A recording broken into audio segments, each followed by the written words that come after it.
ठरलं तर मग मालिकेच्या येणाऱ्या भागामध्ये अतिशय धमाकेदार आणि वळण घेणारा ट्विस्ट आता आपण बघणार आहोत.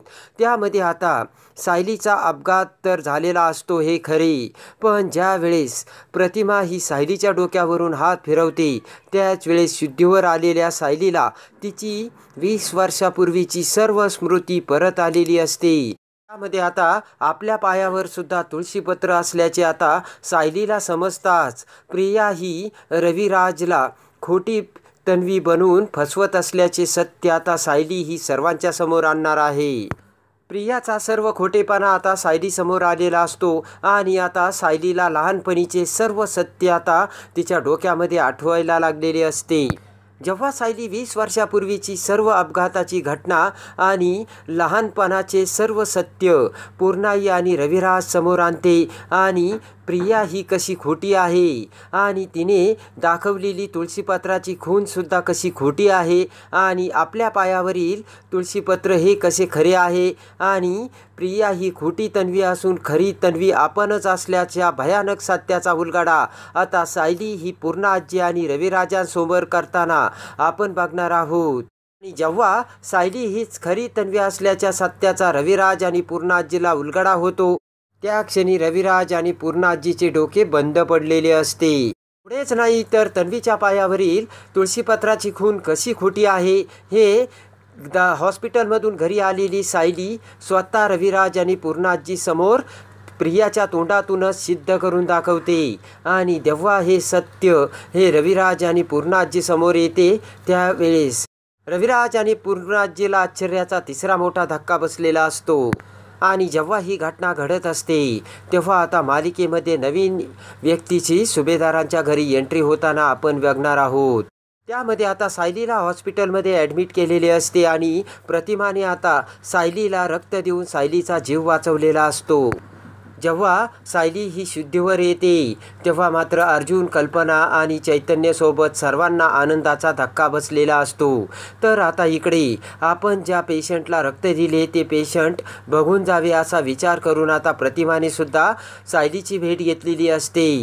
सायलीच्या जवळ येताच प्रतिमा ही सायलीकडे प्रेमाने बघत सायलीच्या डोक्यावरून हात फिरवते आणि जेव्हा प्रतिमाचा हात सायलीच्या डोक्यावरून फिरतो त्याच वेळेस आता एका आईच्या मायाच्या स्पर्शाने सायली ही शुद्धीवर आलेली असते.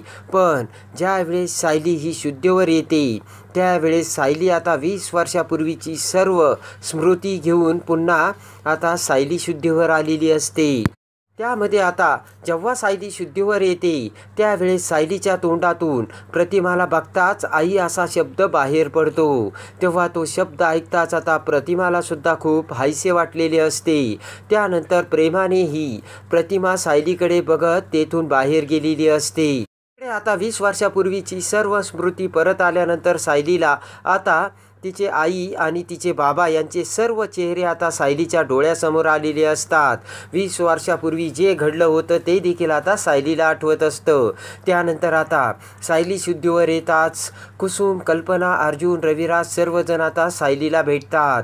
अर्जुन तर आनंदाने वेडापिसा झालेला असतो. अर्जुनने सांगितलेले असते की सायली, तुम्ही जर पुन्हा शुद्धीवर आला नसता तर मी कसा जगलो असतो आणि तुम्ही ज्या वेळेस 8 दिवस बेशुद्ध होता त्यावेळी माझे जग थांबलेले होते.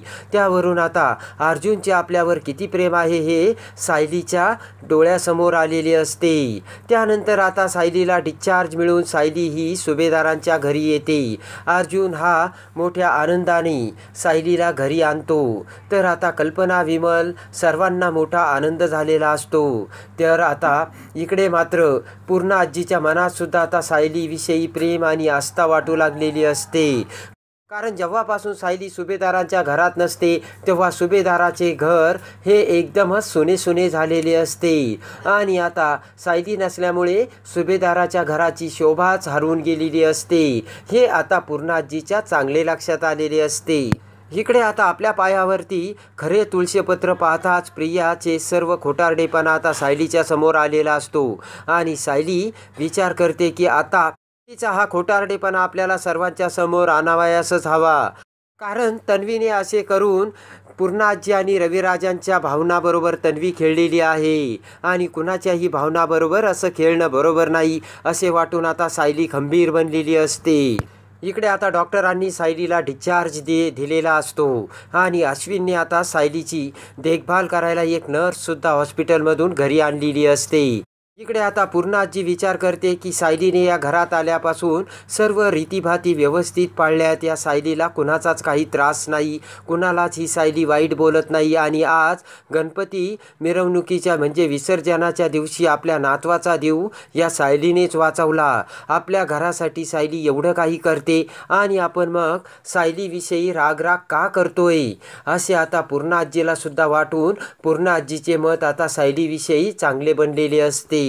घरी येताच इकडे सायली म्हणते की मला तुमच्यासोबत एक महत्त्वाचं बोलायचं आहे. तेव्हा आता सर्वजण एकत्र जमलेले असतात आणि आता सायली आपल्याला काय सांगणार याकडे सर्वांचे लक्ष उत्सुकतेने लागलेले असते. सायली म्हणते की माझा अपघात झाला खरा, पण या अपघातामुळे 20 वर्षापूर्वी काय घडले होते हे सर्व आता मला आठवू लागले आहे.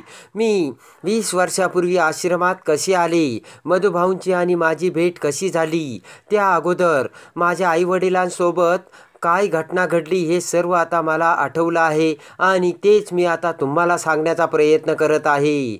सायली म्हणते की पूर्णाई या घरात आल्याबरोबरच मला या घराशी माझे पूर्वजन्मीचे काहीतरी नाते असल्याचे सारखे सारखे वाटत होतं, पण मला ते काही आठवत नव्हतं.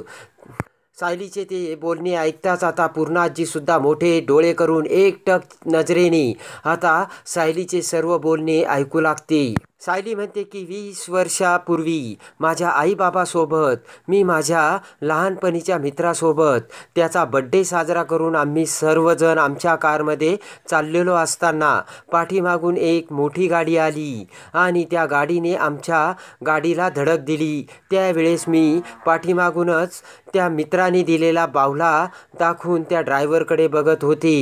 भरधाव वेगाने गाडी आणत त्या ड्रायव्हरने आमच्या गाडीला धडक दिली आणि आम्ही मग जंगलामध्ये खाली कोसळलो. जेव्हा आमचा अपघात झाला त्यावेळेस आता सायलीच्या डोळ्यात पाणी आलेले असते आणि पुढे सायलीला बोलता येत नसते. तर आता सायली ही भावूक झालेली असल्यामुळे पुन्हा नर्स ही सायलीला समजावत सायलीला आधार देते. तेव्हा आता सायली जेव्हा ही घटना सांगत असते तेव्हा ते सर्व आता रविराज आणि पूर्णाजीच्या डोळ्यासमोर येतं. सायलीचे ते बोलणे ऐकून कल्पना तर भांबावूनच गेलेली असते. सायलीला सेम टू सेम प्रतिमासोबत घडलेली ही घटना कशी आठवली याची आता कल्पनाला आश्चर्य वाटत असते आणि कल्पनाने तोंडाला हात लावलेला असतो. तर आता सायली ही घटना सांगू लागताच इकडे मात्र तन्वीला चांगलाच घाम फुटलेला असतो आणि आता आपले सर्व खोटे पितळ हे सर्वांच्या समोर येणार हे आता तन्वीला वाटलेली असते आणि लगेचच तन्वी एक एक पाऊल मागे जात तेथून काढता पाय घेऊ लागते. तेवढ्यात सायलीचे लक्ष तन्वीकडे जाताच सायली म्हणते की प्रिया तू तिथेच थांब, तू कुठेही जाऊ नकोस. तेव्हा कावरी बावरी होत आता प्रिया ही इकडे तिकडे बघू लागते. तर आता रविराज म्हणतो की सायली पुढे काय झालं ते मला सांग अगोदर. तर सायली म्हणते की त्यानंतर मग माझे आई बाबा हे बेशुद्ध पडले आणि मी त्या गाडीतून बाहेर फेकले गेले. तेव्हा मला माझे आई बाबा हे दिसेनासे झाले आणि मग मी रडत रडत समोर असलेल्या मला मंदिरामध्ये आवाज ऐकू आला आणि त्या दिशेने मी रडत रडत जाऊन मंदिराच्या पायरीवर आले आणि तिथे मी रडत होते. बघताच मधुभाऊ हे भजन करत असताना माझ्याकडे आले आणि मग माझी त्यांनी विचारपूस केली. सायलीची ते सर्व घटना जशीच्या तशी सांगताच आता रविराज आणि पूर्णाजीला सत्याची खात्रीच झालेली असते. त्यानंतर आता स्तब्ध होत रविराज म्हणतात की पुढे काय घडलं सायली. तेव्हा सायली म्हणते की मधुभाऊंनी माझ्या सर्व वस्तूंसोबत मला मग आश्रमात आणलं, पण त्या आश्रमात माझ्या सर्व वस्तू ह्या चोरल्या गेल्या. पण एक गोष्ट आणि एक वस्तू अशी होती की ती कुणाला चोरता आली नाही आणि ती माझी कायमची जन्मखून होती असे म्हणत आता सायली पुढे येते आणि सर्वांना ती तुळशीपत्राची तिच्या पायावरची खून दाखवते. त्या क्षणी सत्याचा मोठा भडका उडालेला असतो आणि त्या भडक्यामध्ये तन्वी ही जागीच खाक झालेली असते. तुळशीपत्राची खून बघताच आता रविराज पूर्णाजी अवाक झालेले असतात. करून ते तुळशीपत्र हे सर्वजण बघत असतात. तर आता तेवढ्यात सुमन ते तुळशीपत्र बघताच तर प्रियाला म्हणते की मग हे सायलीच्या पायावरील जर तुळशीपत्र खरे आहे तर मग प्रियाच्या पायावरील ते तुळशीपत्र त्याचं काय? लगेचच सुमन मोठ्याने ओरडत म्हणते की हो, जेव्हा प्रिया ही तिच्या रूममध्ये झोपलेली होती ना, तेव्हा मी दोनदा प्रियाच्या पायाकडे माझे लक्ष गेले होते आणि त्यावेळी प्रियाच्या पायावर तुळशीपत्र नव्हते. हे आणि मी तुम्हालासुद्धा सांगितले होते, रविराज भाऊजी आणि यांनासुद्धा सांगितले होते, पण त्यावेळेस माझं कोणी ऐकलं नाही. तर आता लगेचच खोट्या प्रियाचा पर्दाफाश झालेला असतो आणि आता सायलीने 20 वर्षापूर्वीची ती सर्व गोष्ट जशीच्या तशी रविराज आणि पूर्णाजी समोर सगळ्यांना सांगताच आता सायली हीच तन्वी असल्याच्या खऱ्या सत्याचा पूर्णाजी आणि रविराज समोर उलगडा झालेला असतो आणि त्याच वेळेस खोटी तन्वी बनून आलेल्या प्रियाचा पर्दाफाश झालेला असतो. तेव्हा आता रविराज हे प्रियाला काय शिक्षा करतात आणि पूर्णाजी ही सायलीचा कशी नातसून म्हणून स्वीकार करते हे बघण्यासाठी आणि ठरलं तर मग मालिकेच्या डेली अपडेटसाठी आपल्या चॅनलला लाईक करा, सबस्क्राईब करा.